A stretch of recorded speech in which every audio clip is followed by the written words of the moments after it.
سلام خدمت دوستان، با ویدیوی دوم در خدمت شما هستم.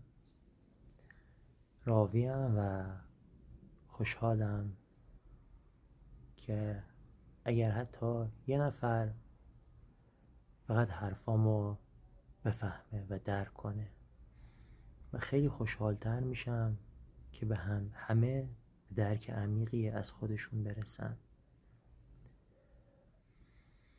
دیدید انسان‌هایی رو تو زندگی، حالا من در مورد بحث مالی صحبت نمی کنم، که یک انرژی خاصی درونشون هست.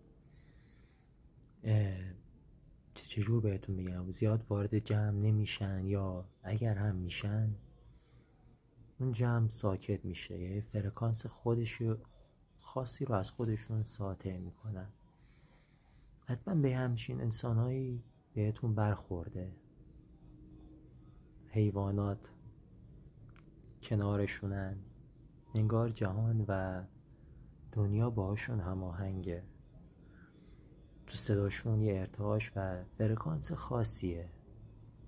تو چشمانشون یه چیزیه که وقتی خودتون رو داخلش میبینین انگار عمیق‌ترین رازهاتون برملا میشه.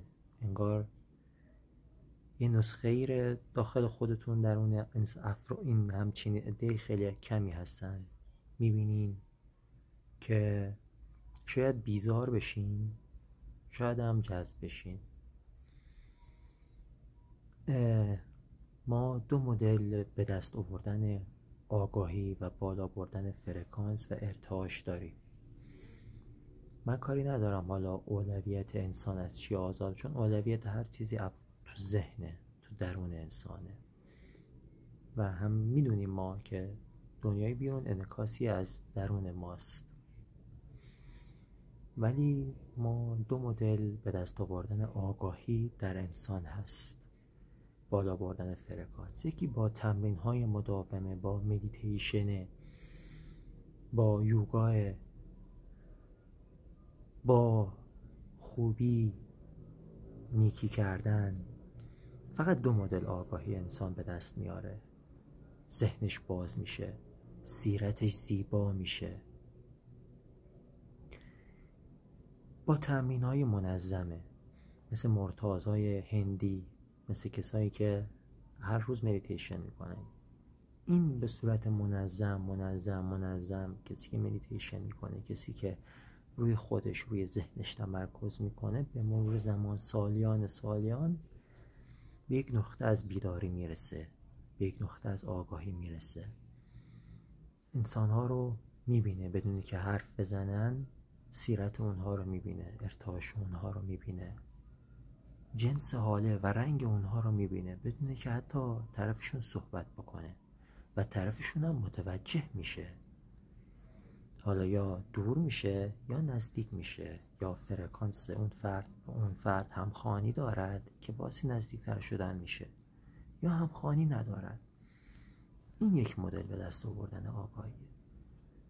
مدل دوم که خیلی عمیق‌تر و خیلی سریع‌تره و رو کل هویت و ماهیت فرد تأثیر میذاره، رو ژنش، رو فرکانسش، رو همه چیز.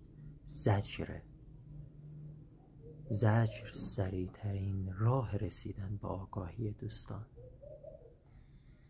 حالا شاید این زجر چیه؟ یعنی دیدن، سختی کشیدن. زجر سوخت آگاهیه، سوخت خالص آگاهیه. تا زمانی که تو عمق تاریکی نباشیم معنی نور رو نمیفهمیم. تا زمانی که تو عمق زجر نباشیم با آگاهی نمیرسیم.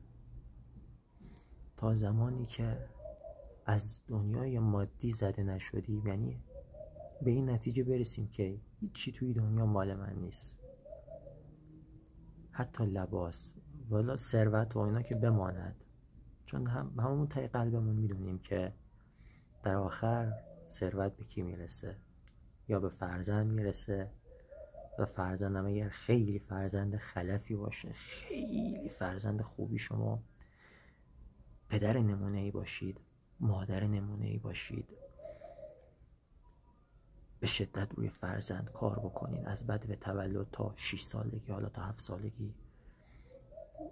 بعد از مرگ نهایت 1 سال 2 سال، ما میگیم 10 سال میاد سر خاک شما، میگه خدا بیامرزتش. چون میدونید که انسان میاد و مثل برق میگذره، مثل برق زمان میگذره.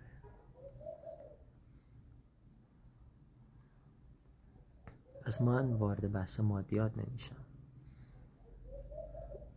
کسایی که به یه آگاهی میرسن چرا از منزوی میشن، از مادیات میگذرن؟ چون اونا تو ذهنشون به یک نتیجه میرسن. کسایی که حالا ببخشید اینجور میگم مثلا تجربهش نزدیک به مرگ داشتن، کسایی که تو عمق زجر بودن، کسایی که از بچگی چیزی درونشون بوده، انگار روح کهنه‌ای داشتن، اونا به یک نتیجه در ذهن میرسن. کسایی که خیلی زجر دیده باشن، خیلی سختی کشیده باشن، متوجه میشن که تنها چیزی که از انسان تو این دنیا به وجود میمونه حسشه، حس خوب انتقال به دیگرانه. من خودم رو مثال میزنم، وقتی میرم یه جایی چه چیزی باعث میشه من همیشه تو ذهن باقی بمونم؟ اون ثروت نیست، اون مادیات نیست، اون حسی که هست که از درونم به بقیه انتقال میدم. اون احترام، اون درک، اون سکوت، اون فهم هست. این همیشه پابرجاهه، همیشه پابرجاهه. جسم میره، روح نمیره. اگر بتونیم تو این دنیا یه چیز خوب از خودمون به جا بگذاریم، یه چیز خوب که همیشه تو ذهنها باشیم، که همیشه تو ذهنها باشیم، این همین بسه. میدونین دیدن نور درون کسی از داشتن اون خیلی مهمتره. یعنی اینکه ما چجور ببینیم، چه زاویه نگاهی داشته باشیم. زاویه تفکر افراد متفاوته. ما 8 میلیارد جمعیت الان هستیم، محال از ممکنه 2 نفر زاویه دیدشون یکسان باشه، حتی اگر دقیقا فتوکپی هم باشن. پس چیزی که ما رو منحصر به فرد میکنه زاویه دیدمونه نسبت به قضایا، نسبت به مسائل. و خیلی ها هستن دنبال یادگیری هن، دنبال کسبن، دنبال تجربه هن، دنبال بالا بردن ارتعاششونن، چون میدونن فقط با بالا بردن ارتعاشه که سیرت انسان زیبا میشه، انسانهای اطراف بهت نزدیک میشن، فرد تبدیل میشه به کاریزماتیک بودن و کم کم کم کم بهشون الهام میشه، اینا میاد تو مسیرشون. یه عده دیگه هم هستن که همه چیزو تو ظاهر میبینن، تو ظاهر خودشون دست میبرن،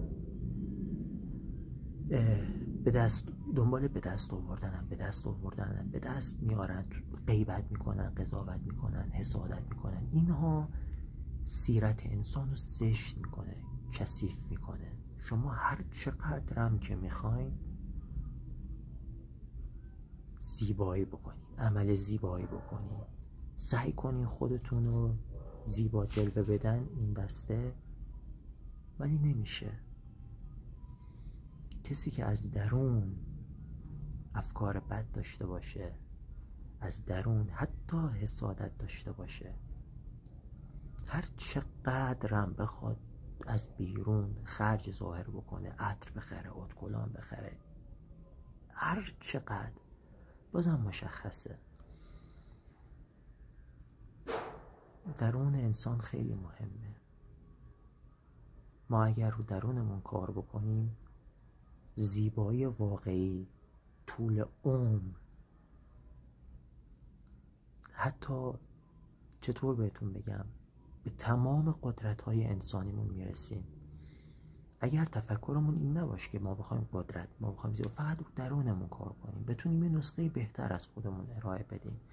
انرژی که میذاریم برای دیگران، برای دوست، برای رفیق، برای تغییر دیگران، انرژی رو بیاریم روی خودمون کار بکنیم و یه نسخه بهتر از خودمون ارائه بدیم. این زیباترین و سریعترین راه رسیدن به آگاهی و یک راه متفاوتیه. تو این دنیایی که همه یک راه رو میرن، شما متفاوت باش، مقایسه نکن، چیزی که به درونت میگه رو گوش بده و زیبایی رو میبینی. من ویدیو رو طولانی نمی کنم، تو قسمت‌های بعدی در خدمت شما هستم. راوی هستم، خیلی خوشحال شدم از همصحبتی با شما و تویی که داری میبینی.